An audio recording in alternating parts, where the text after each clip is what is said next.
Today I'm sporting my new cycle shirt. My husband got it for me for cycle season for my birthday. What do you think? Today we're going to be stretching and strengthening the back to prevent low back pain at the same time as we pull you back and make you look tall. It's a win-win all around. Did you know that about 80% of people are affected with low back pain?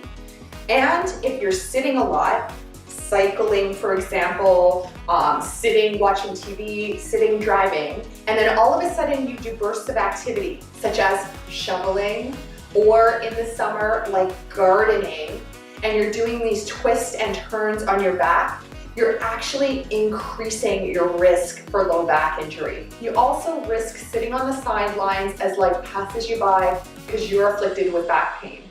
That's actually what happened to me about 3 years ago. See, I had this great idea to start to take up cycling after years of not being on my bike. It was actually one of my clients. She was having such a great time doing it. I wanted to know what that was like again. So I pulled out my old rusty bike and I started cycling, and I absolutely fell in love with it. The problem? It's a lot of forward fold motion. I felt like I was getting active and doing this new activity, and not so much, because my back ended up going out. And that was the first time that had ever happened to me. It was a really bad time for me too. It was one of those times where I just felt like I couldn't be sitting on the sidelines. I was about to launch a new fitness program, and there I was with these women choreographing the entire routine on the ground, lying down. Not to mention, I don't know about you, but going to the bathroom when your back has gone out is the worst pain I think I've ever been through. I know, too much information, right? So I wanted to share this with you. Today, we're going to be stretching and strengthening the back to prevent back injury before you have your moment where your back goes out. For me, it's been 3 years and there hasn't been a peep out of my low back since. So let's make that happen for you. For this workout, you don't need anything but your own body weight. Get a cushion if you need some protection for your knees. And that's it. Let's get started.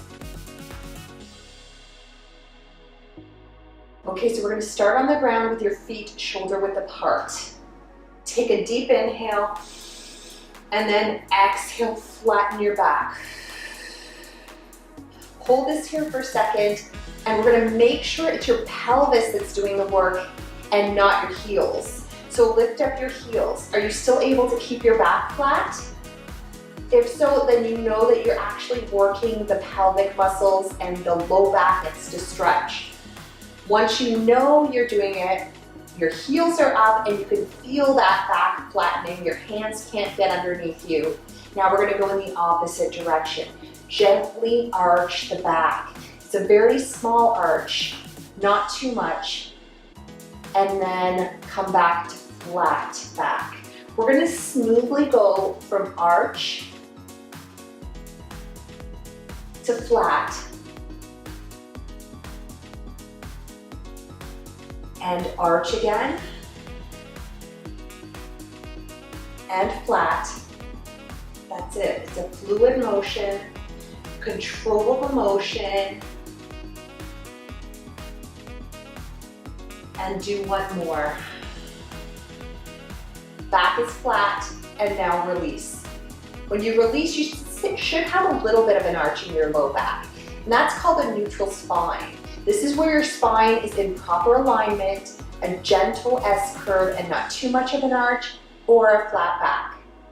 Okay, so let's lift up one knee only. Slowly bring up one knee, and underneath the knee, hold your leg in. Elongate the opposite side. Make sure that you haven't arched your back a lot, that you're still in a pretty neutral spine. And make sure that you're holding under the knee. A lot of times people like to hold on the inside, and that actually compresses the knee joint, and that creates a whole bunch of other issues that we don't even want to think about. We want the knees to stay healthy and the back to get better. Okay, slowly put this leg down and lift up the other.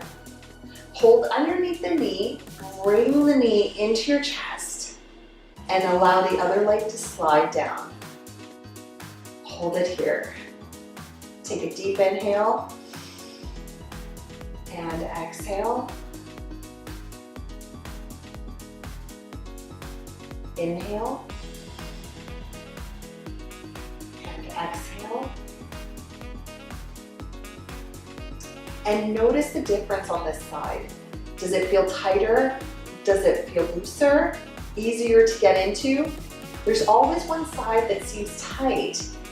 And if you can feel that difference, if you know noticeably that one side is tighter, then you can do this a few extra times on the tight side to help even you out.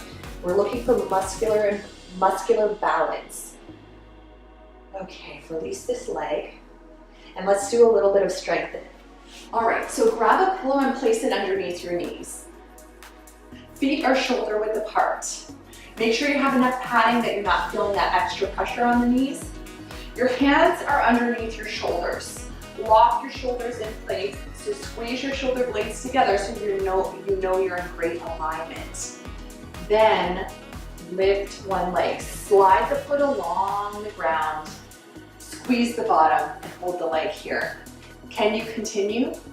If so, squeeze the bottom and lift the leg. How does this feel? If you can continue, slide the opposite hand up and lift the arm. Squeeze your shoulder blades together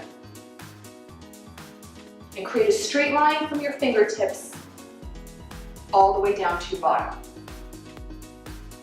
And then release. Come in, hand comes underneath your shoulder, and let's do the opposite side. Go only as far as you can. Start by sliding your leg out. Squeeze your bottom a lot. Can you continue?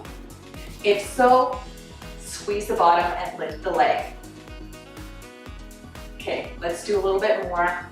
Slide the opposite hand out and lift. Pretend that somebody is pulling on your fingertips, pulling you forward. So reach out, and at the same time, someone is holding onto your toes and pulling you out. Squeeze your bottom, and then release. Hand comes underneath. Once again, comes underneath your shoulder, and then let's do the opposite side. Let's keep it a fluid motion for this one. Only go as far as you can. So if you can only slide the leg out, that's fine. If you can do both, great. We're holding it out, straight line from the top of the head, down to the bottom of the heel, and opposite side. Squeeze your bottom, lift. Abs are tight. Let's do 2 more on each side. You'll notice we're keeping the reps low, allowing the mind to muscle connection.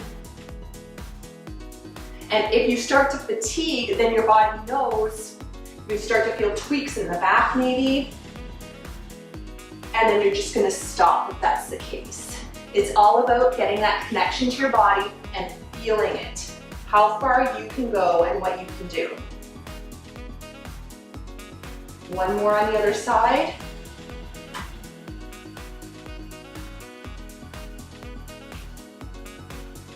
And release.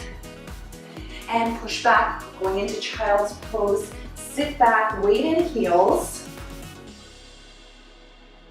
Forehead and the crest of your nose is going to relax on the mat.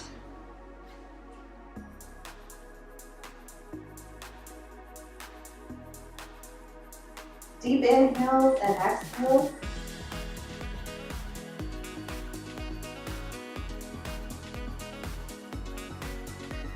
Then release. Slowly come up. Again, you're going to stay in the same position. Your knees are on the cushion. And start with your head. Look in between your knees. Then pretend there's a string on the top of your back, pulling your back up, hollow your abs, and curl your spine. Now let's go in the opposite direction. reach your stomach towards the mat. Your bottom lifts up and look forward. Let's continue again. Look in between your legs. Hollow out your stomach, arch your back, and curl. And opposite direction. Stomach comes down and look up. One more time. Look in between your legs. Arch your back. We're going to hold this one here. Continue to hold it here. And then gently sit back, keeping that arch. So hollow out the stomach, keep that arch, and sit back. Then come forward. We're looking for a tabletop position and arch the back again. Hold the arch, continue to hold the arch as you sit back.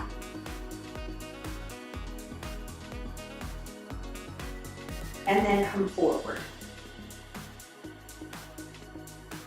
Tabletop position, and let's do this one more time. Ready? Arch the back. And sit down as you continue to arch.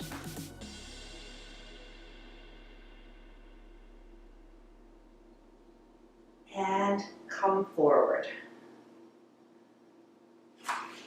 And that's it. You can do this one time, or you can do it up to 3 sets, and try and start a little bit before you start doing those new activities that you know might be harder on your back. Okay, I will see you next time.